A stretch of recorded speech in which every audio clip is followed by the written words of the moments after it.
All right, y'all, what's going on? Happy Wednesday. Happy hump day. Hope you guys are having a fantastic week so far. I know I am. I don't know, the week's been kind of slow, actually. I was busy last week. Let me see. Yeah, let me see. I have 1, 2, 3, 4, 5, 6. So I've had 6 appointments so far, and it's Wednesday. Usually, I had at least 10 by now. So, hi, Nona, right? Hi, Nona. So I was trying to add like some music to the beginning. I couldn't figure out how to do it. So that's why you saw a video. Hey Reggie. Why you saw a video come up, and I was trying to see if you guys could hear it. I think you could hear it. So for tonight's live, we're going to be talking about some questions that I saw in other groups. I'm just going to be answering the questions. You guys may have had the same question, or you may be able to add some more information to the question. So that's what I'm hoping to achieve for tonight. Other than that, how you guys doing? How was your week? How has your week been so far? We're at the midpoint.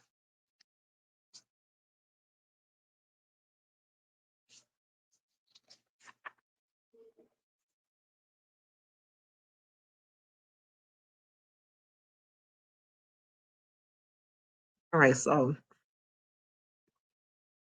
first topic of discussion. Good, Reggie. I'm glad to hear your week is going well so far. And I have to remember to show the questions and stuff, and you guys post it too. I'm really bad with that. I'll just see it and read it. But I did have someone ask me if I could do that so they can see what questions or comments I'm referring to. So first topic, I've seen a lot of groups. There are a lot of notifications going out for initial disclosures, loan applications, right? What are these? Well, for one, you're not having to notarize anything. So that's a good thing, right? There are no notarizations. You are basically printing out the documents, taking it to the person who's applying for the loan. They're filling out the paperwork, and you are collecting supporting documents, copies of them. So they'll give you a list. You don't have to worry about trying to figure out what supporting documents they need. They give you a list, and they want you to scan these documents that are on the list and upload it. Then they want you to have the signer fill out the application, okay? And they give you instructions on what things they want you to look out for when they're filling out the application. Then you're going to scan the application and upload it to the platform, and you're done, all right? These do tend to take a little longer, I think like an hour and a half. And the reason being is because especially for the initial disclosure. So the initial disclosure, that is just the reverse mortgage application. And obviously there's an elderly person who's filling it out. So if they have arthritis, they have a hard time with writing, it's a lot of paper to fill out. Now, what I will tell you is they also have the hybrid option. With the hybrid option, you are still getting copies of the supporting documents that they have on the list. And what do I mean by supporting documents? Their copy of their driver's license, copy of their mortgage statement, their tax statement, copy of their award letter for Social Security, copy of their bank statement that shows the award going in direct deposit. Those are supporting documents that they want you to make a copy of or scan and upload to the platform with the application. But I've done one where the application is being signed DocuSign. So I'm taking my iPad with me and I'm pulling up from the platform, of course, the link for the documents, or I think did they email it to me? I think they emailed the DocuSign to me for the signer. So I go there. First thing I do when I call, I tell them what they need. They usually provide them with a list, but I ask them to have those things ready when I get there because I messed up one time and I got there and the person, I was there for like 2.5 hours because the person was looking for the documents while I was there. So I learned my lesson. That was the first time that happened to me. And I was like, never again. When I call, I'll make sure I tell them to have these things ready when I get there. When they have it ready when you get there, you could just scan everything and then have them sign the application. So for this one particular appointment, after I uploaded all of the scans, I went to my iPad, I clicked the link, and they docu-signed the application. That was super quick. It was super easy. The customer, they didn't have a printer, and they were just like, if they email it to me, it's going to be hard for me to read it on the screen that I have available. And they wanted to know, where could they go and get it printed? I have a printer in my trunk, so I offered to print it for them. And that's just what I did. I went to my car, popped my trunk, printed out the documents for her. She was super happy and grateful. So, but if you can't do that, then, you don't have to. Did anybody have questions about the loan application or initial disclosures? And don't forget too, don't turn these jobs down, because more than likely, if you went to the person to fill out the loan application, they also may call you back to go and have the loan signing completed. Okay. So don't get mad, like, oh, I don't want to go do that. You're not notarizing nothing. And they pay you $100, $150 for this. So it's not like it's a waste of your time. Okay. Yeah, you're printing out a lot of paperwork, but so for the last one I did have to print, it was like, I think 265 pages. Okay. Yeah, so that's a lot of paperwork. But only 90 pages was the application. The rest of the paper stays with them because it's for them. It's a booklet for them, whatever.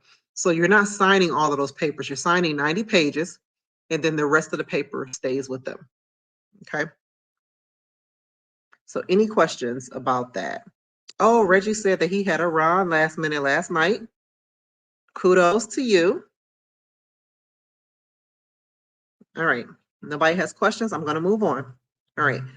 A question I saw in the group. At what point in your notary career did you invest in a printer?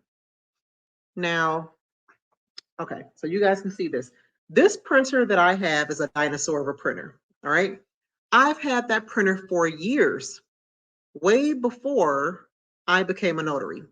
I had a travel agency, and before that, I had a body care business. So I've been in business with different types of businesses, but for a number of years, since my son was 1. My first business was 2013. So I had the printer because I would print out my own labels. I would print out instruction manuals, just anything. I would go to trade shows. I would have a vendor table, and you would print out information. So I had a printer for that. Okay. So let me see, 2 years ago, I think it was 2 years ago. Did I buy that printer? So my dual tray printer, I bought that last year, I believe. Bought my dual tray printer last year, I think. And I didn't have a dual tray printer starting out. I had this printer. And this printer, the tray extends from letter to legal. So I used the page separator for doing loan signings. If I had to print out documents where the page size was mixed, I just use a page separator.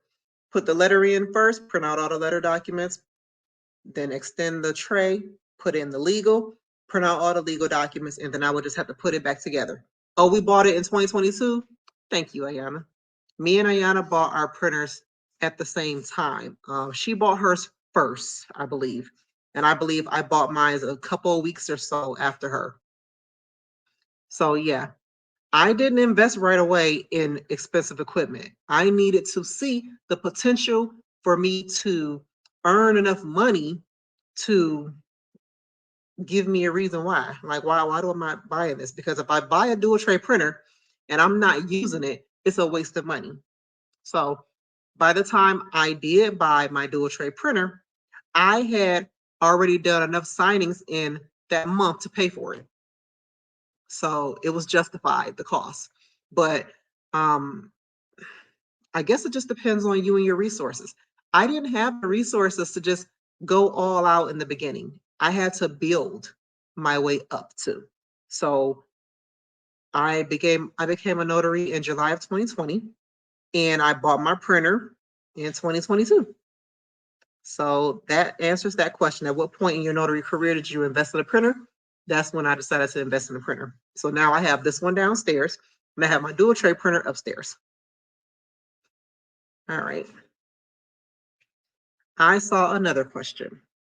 In a nursing home, if seniors have no ID, what do you do? So I am not 100% sure about all other states. I'm a Florida notary. Yes, I do teach notaries from other states, but I make sure that we have their state manual handy while they're asking me questions, because I'm not going to memorize all 50 states on what notary rules are. When I'm a notary in Florida, I need to know my state rules like the back of my hand. Here in Florida, we can use the identity method of credible witness.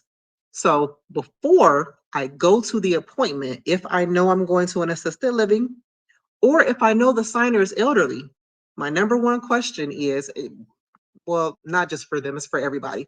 I ask everybody, do you have valid ID? What does that mean? Do you have unexpired identification, whether it's a passport or a state ID or a driver license? If they tell me no, then my next question is, do you have two people who know you who can vouch for your identity, and do they have valid ID?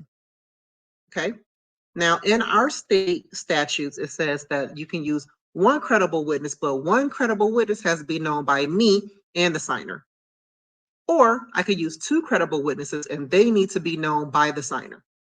So that's why the two credible witnesses will sign a statement saying that the person is who they say they are and have no other way to obtain valid identification.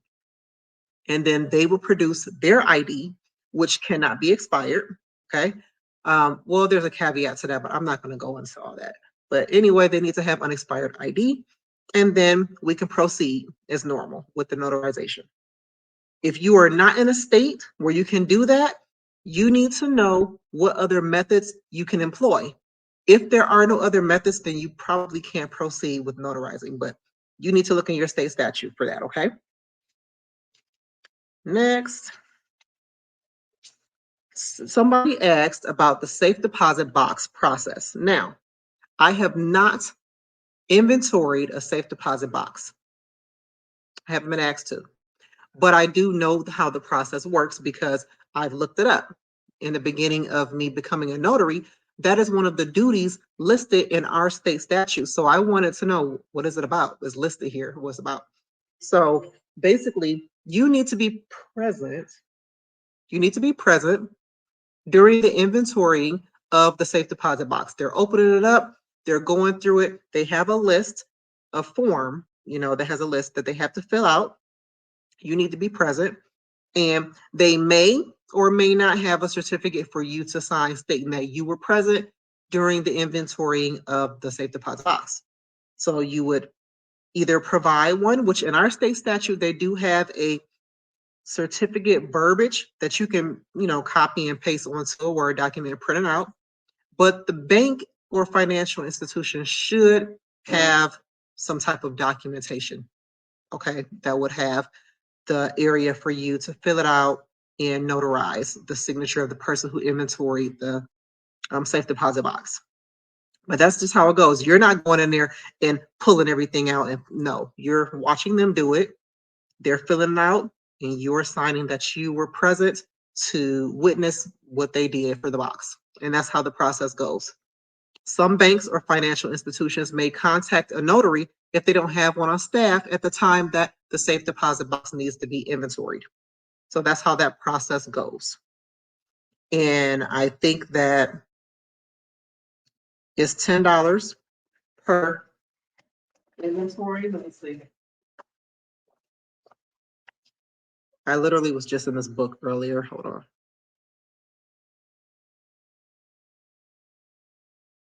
By the way, this is the state primer or primer. I have the old one, but it still has the same information in here. Here it goes. Yes, it is $10. Take inventory of a safe deposit box is $10.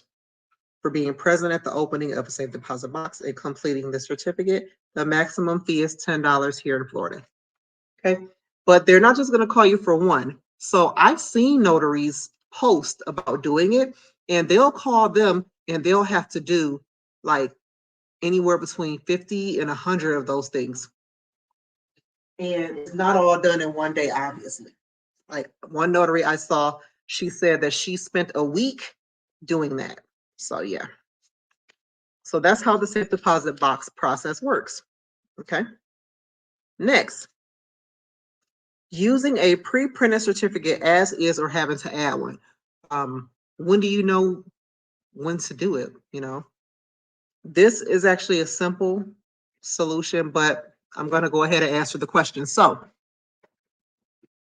if you have a document that has a pre-printed notary certificate on it, you need to make sure that it has the required elements that the certificate needs to have for you and your state.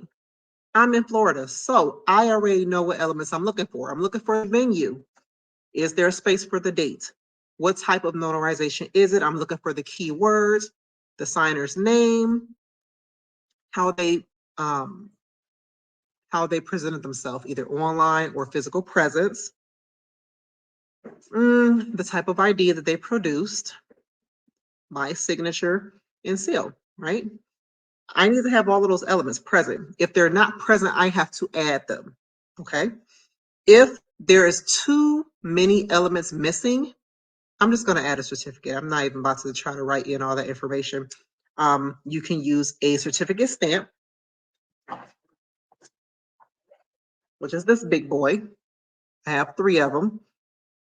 So I have a copy certification one, I have an acknowledgement, I have a jurat. Or you can attach a loose certificate. So that's when you know when to check it out. Does it have all the elements? If it doesn't, or another thing is, does it have enough room for you to put your seal?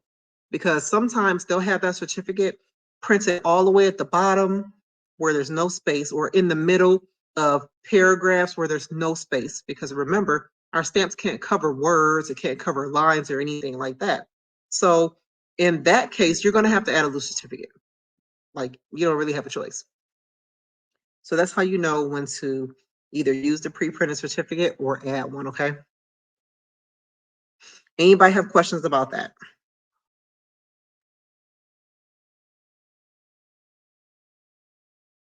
No? Okay. Another topic that I see, and I've even heard on YouTube videos where notaries are asking to shadow other notaries. Can you do this? The answer is yes. Yes, you can shadow a notary if the notary is willing, okay? I have no problem with letting a person come and shadow me. All right. Obviously, I'm not just going to have you just call me and then you just go. I do have you sign a agreement, okay, to protect myself and my customers' information. And when you come with me, I just let them know I have this person with me. They're coming to just see how it's done. People don't usually have an issue with that at all. And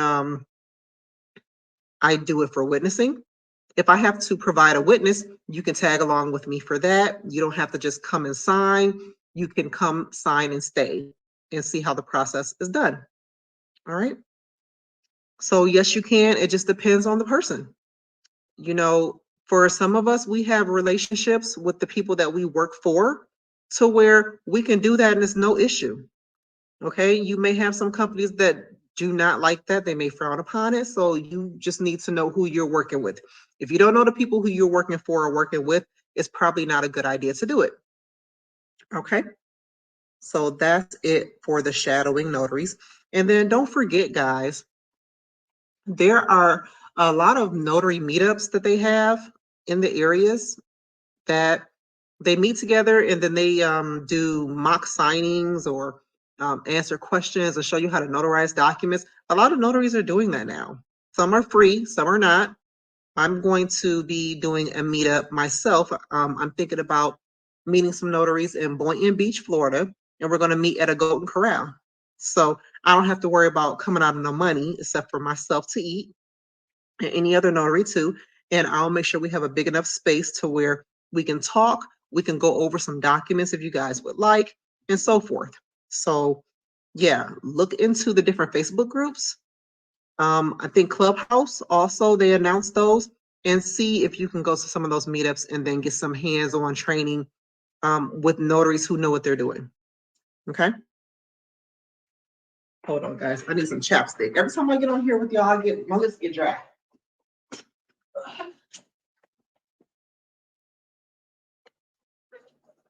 All right.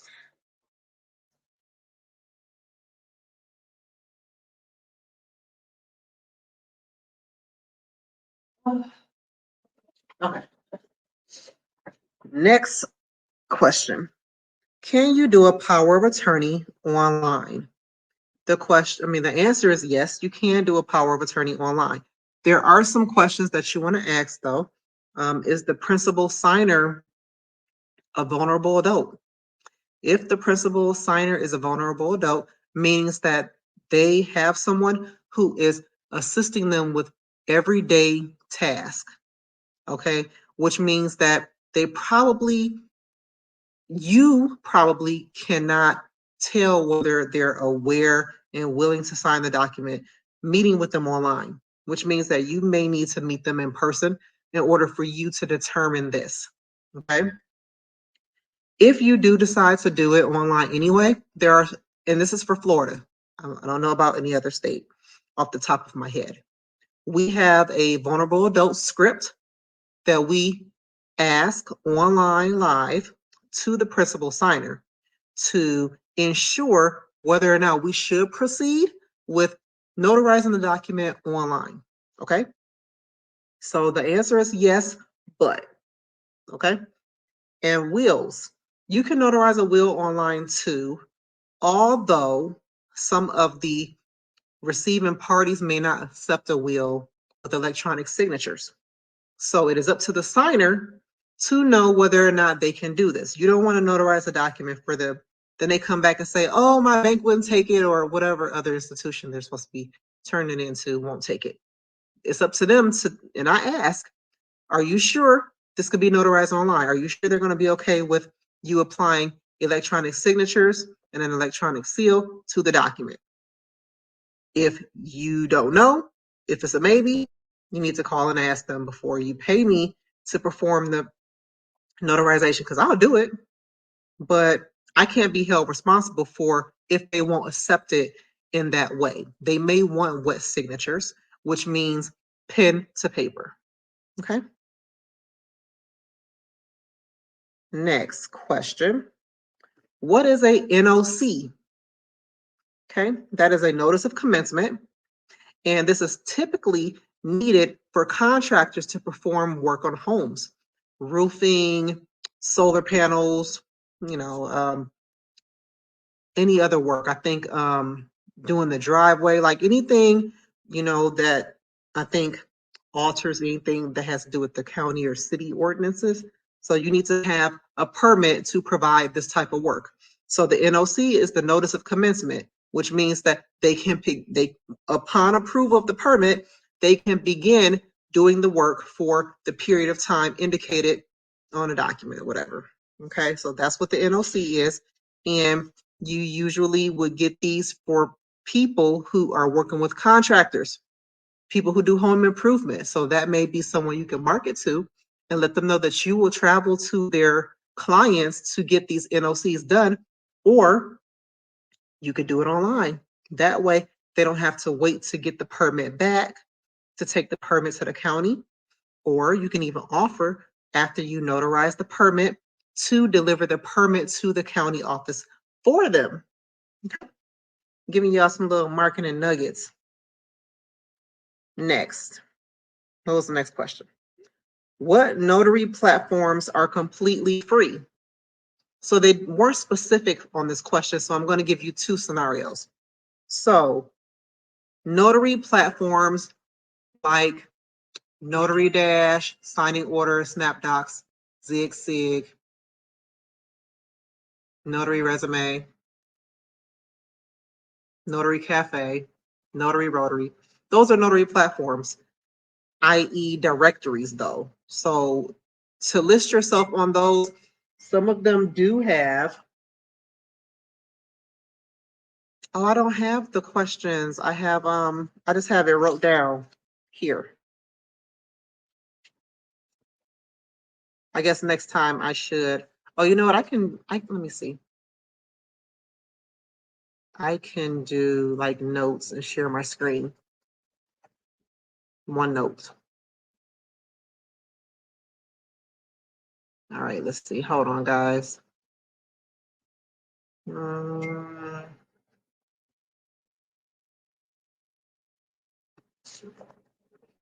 3 questions. Okay, I'm back. What platforms? Oh, so those notary directories, some of them have a free profile and some of them have a paid profile. And this is the platform that you can list yourself on so that people who are looking for notaries to do work will find you and hire you for it.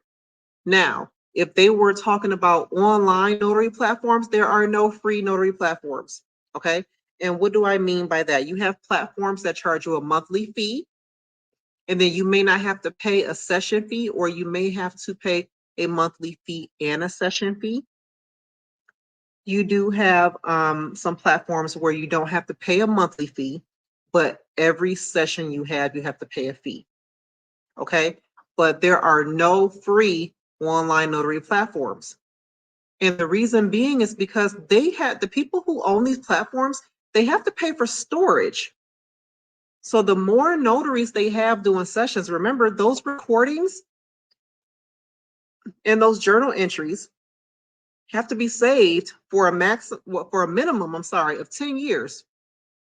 So depending on how many notaries they have and how busy that notary is, each one of them, there's going to be a lot of storage space. So they have to charge you something. They're not just going to pay out of pocket for this platform for us to use and not put some of the costs on us. Okay.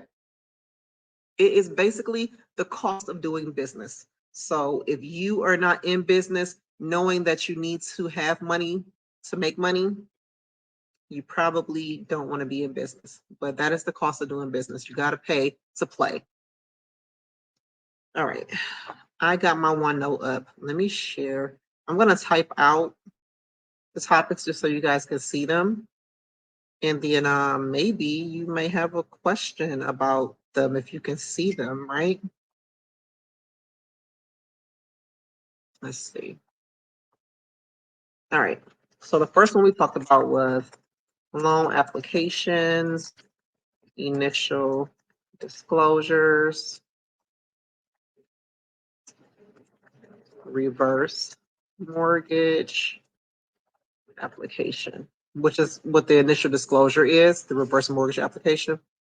I'm going to put that in parentheses.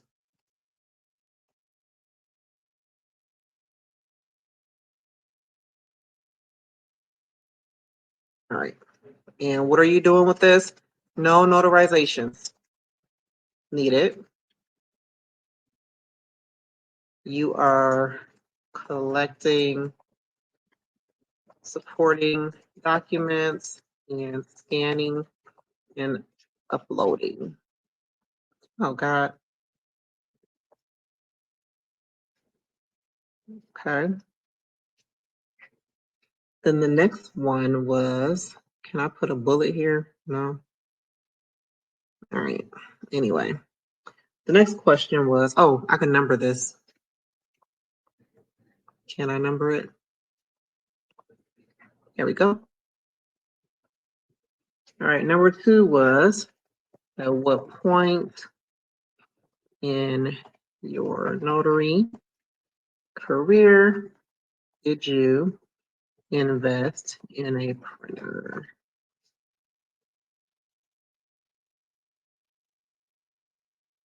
After I knew I would make the money back in a short period of time.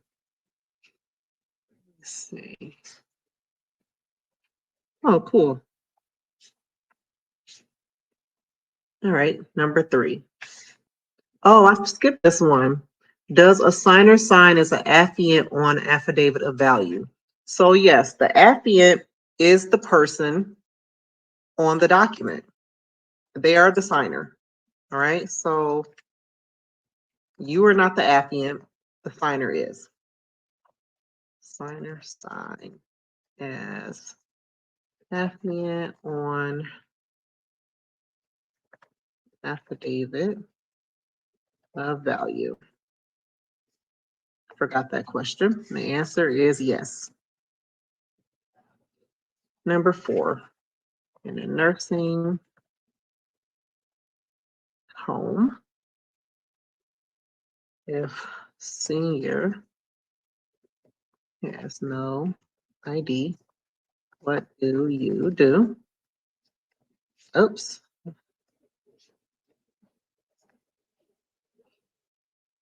If in a state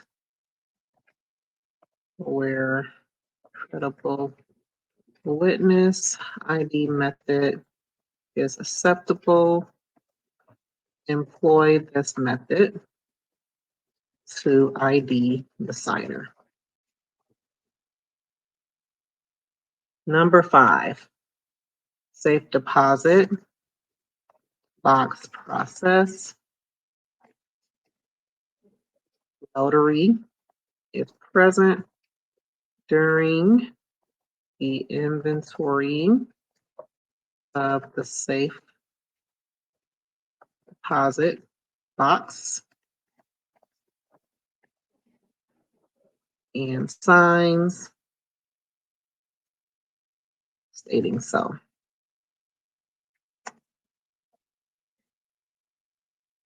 Number 6, when do you know if you can use the pre-printed certificate or have to add a loose certificate? Review the certificate to ensure it meets your state standards, I guess. If not, you can add missing elements or add a loose certificate. Number 7, shadowing. Shadowing notaries.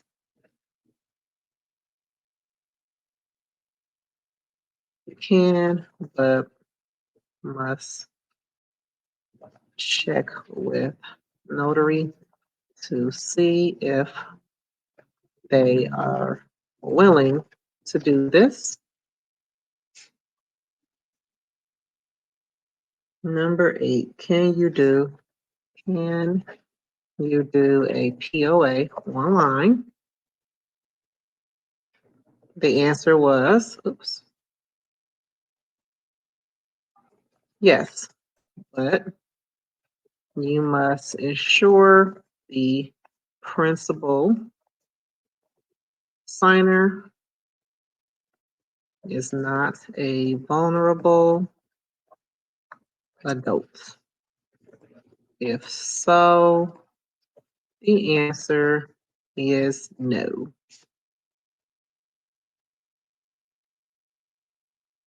What is a NOC? A notice of commencement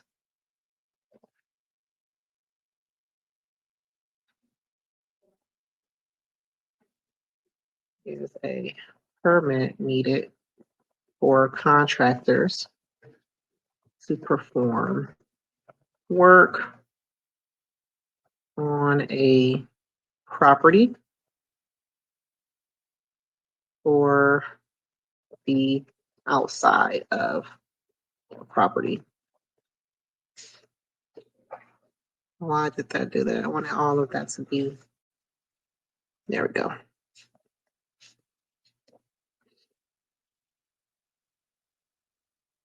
what notary platforms are completely free? None. Directories have free listings, but Ron platforms have a fee, whether it's upfront, monthly, or whether it's monthly or per usage.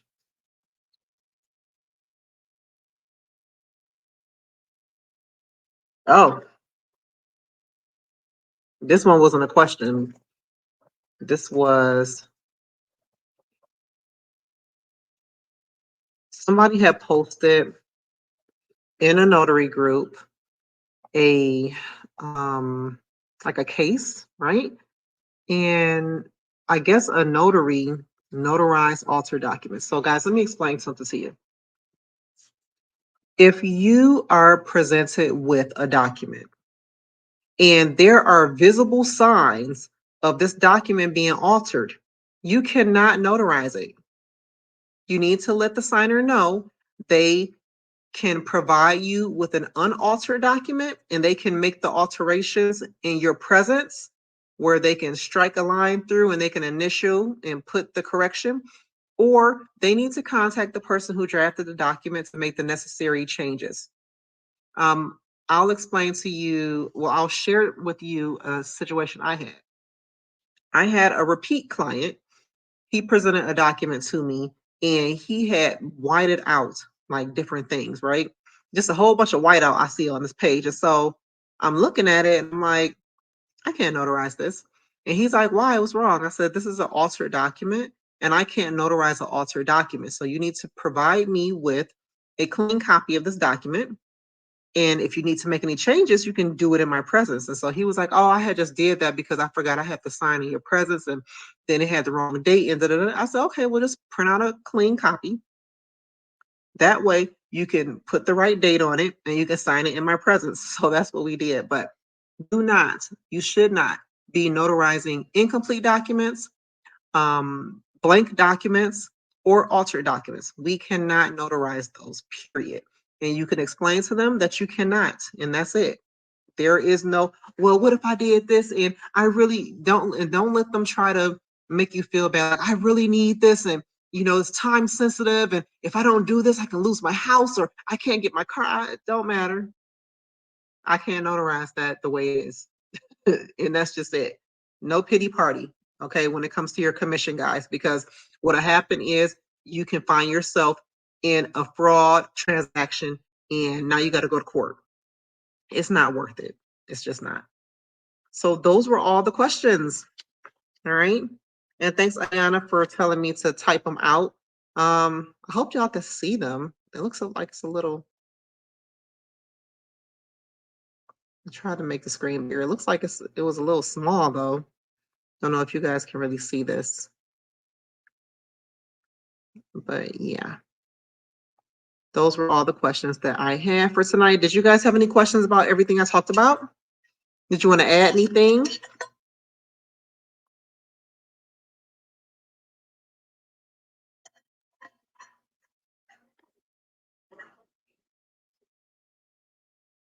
Nobody have any questions? All right, guys. Well, I am about to go. Oh, I wanted to share. Well, no, I'm not going to share it. I'm not going to share it. I told you guys before. So I'll tell y'all after. All right. I'll share some good news with you because it will be good news. So that was it for our Wisdom Wednesday Notary Nuggets. I think these were some really good questions and topics that I saw in other notary groups, and I wanted to share them with you guys just in case you had the same questions. I will try to keep a eye out on some of the notary groups so that I can share questions with you guys and we can talk about them and I can maybe have you share with me if you have additional questions. Other than that, I'm gonna go because I have some things to do tomorrow. Got to get ready for bed. You guys have a good night, and I'll talk to you again on Wednesday. Good night. Bye.